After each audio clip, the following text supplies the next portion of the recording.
Hola amigos, ¿cómo estáis? Bienvenidos, welcome to my series Essential Spanish for Beginners. In today's video, we are going to cover a very important topic, that is Spanish pronunciation basics. Even though Spanish is a phonetic language, meaning we pronounce the words the way they are written, there are still a few sounds that can be confusing and need practice. I can promise that by the end of this video, you will be able to pronounce Spanish words correctly and confidently. So let's go step by step and understand tricky sounds. Ready? Let's begin. First of all, we are going to talk about the silent H. The easiest rule in Spanish pronunciation. The letter H is always silent. For example, the word hola, which means hi or hello, starts with the letter H. However, its correct pronunciation is hola and not hola. Here are a few other words like huevo, hija, and hermano. Next, we are moving on to the ch sound, the combination of C and H. As discussed earlier, that H is always silent in Spanish. However, when H comes after C, together they make the ch sound, just like ch in English words chocolate and chair. Here are a few Spanish words: coche, chico, and mucho. Now we will explore the sound of the letter J, which is called jota in Spanish. This can be a little surprising for the beginners, as it is not like the English J.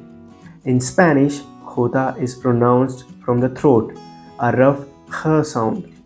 Think of the German composer Bach or Arabic word sheikh. Here are some Spanish words: jamón, hijo, trabajar. Next, we have doble L, which is double L. Whenever there is a double L in a Spanish word, it sounds just like Y. For example, Y in the English word yes. Let's look at some Spanish words: llamar, lluvia, calle. Now let's look at the letter N.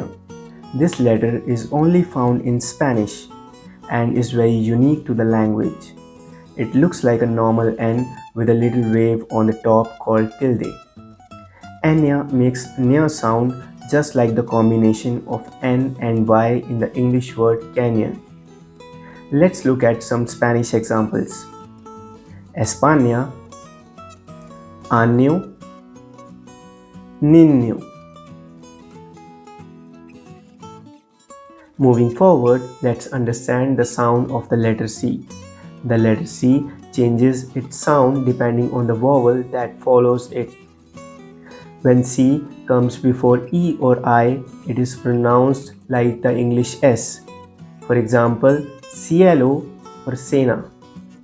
When C comes before A, O or U, it sounds like hard K. For example, cosa, casa, cultura. Just like the letter C, the letter G also changes its sound depending on the vowel. When G comes before E or I, it sounds like Spanish jota, the same harsh h sound. For example, gente, girar. But when G comes before A, O or U, it sounds like g in the English word go.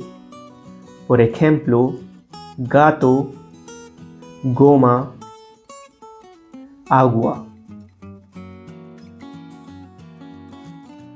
Moving on, let's look at the combinations QUE and QUI.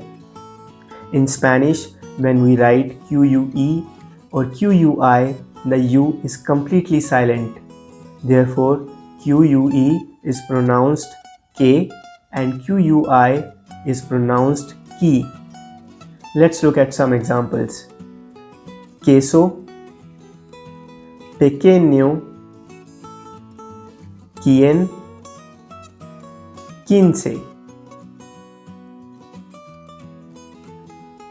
Same rule applies to the combinations of GUE and GUI. The U is silent. It also helps to maintain the G sound as we have in the English word go. Por ejemplo, Guerra, Guitarra.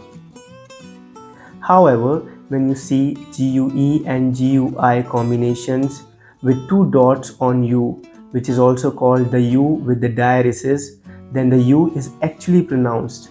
For example, pinguino, vergüenza. Alright, now get your tongue ready. We are going to talk about R doble, which is the double R in Spanish. When you see a single R in a word in Spanish, it's just like English. For example, in the word verde, you say it like an English R sound. But when you see double R, you have to roll it with your tongue. For example, in the word perro, it's a strong vibrating sound, just like the engine of a motorcycle. Practice it slowly and you will get used to it. Up next, we are going to talk about the sounds T and D, which are softer in Spanish than in English. In Spanish, both T and D are softer and smoother than in English. For example, cada día, not cada día. Todos, not todo. Dedo, not dedo. Finally, let's wrap up with the letter Z, which is called zeta in Spanish. This letter sounds more like English S or the combination of TH. For example, zapato, Zara, feliz. With this, we have covered almost all the tricky Spanish pronunciation sounds. Find as many words as you can with these sounds and write them in the comments. If you will practice these sounds regularly, you will sound much more natural and fluent. Thanks for watching. I will see you in the next video. Adios.